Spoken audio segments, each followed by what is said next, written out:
Most of us know how to behave to other people, but not a lot of us know how to treat ourselves properly. They're so nice and they care so much about other people, but they aren't so nice to themselves. It's not like people who know how to take good care of themselves are perfect. Nobody in the world thinks they're perfect in every way.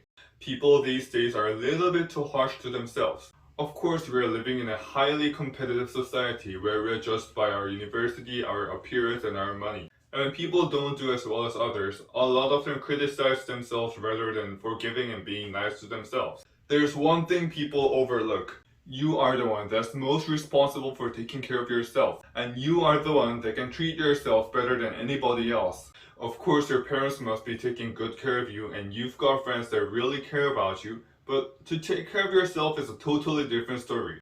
I think even I am not taking good care of myself. I've been trying to treat myself better for the past few months, but I always find me going too harsh on myself. But I've always had high standards for myself, and I should have worked harder on reaching my standards, but I was never eager to work hard enough. I think I kinda believed I was somehow special. I was really that stupid to believe that I didn't have to work as hard as others to achieve things I want. And of course, 2 years after deciding to become someone so badass, I was not so much different from myself 2 years ago. I've always had high standards for myself, and I was never happy with myself not being any close to my imagination. So I was harsh to myself, and I always looked so pathetic to myself. So I recently realized one thing.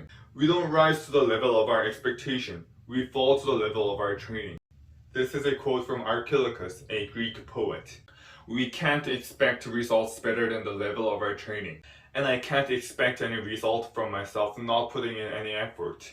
It is no more than just greed to want results when you're not eager to work any hard.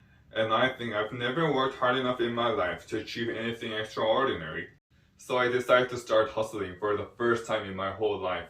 So I've decided to love myself and support myself, not because I am so special that I don't have to work any hard to achieve anything extraordinary, but because I am not any different from everybody else out there. It's kind of strange, but I think people don't think they deserve to be loved by themselves because they're not like the Instagram celebrities, and they have high standards for themselves. They want to be prettier and they want to look better, but they don't do anything. Rather than going out for a run every morning, they just sit down and watch YouTube and Netflix. And of course, people are not happy with themselves. Here's today's summary. A. There's no shortcut to becoming extraordinary. And B. It's not like people who look so damn perfect are the only ones that deserve to love themselves. It's not like you get the right to love yourself only if you got a perfect face, a perfect body, and $1 million. No matter how perfect somebody looks, nobody in the world is perfect. You gotta admit your imperfection and learn to love yourself as you are. Because it is a completely different level of mind to know how to treat yourself properly.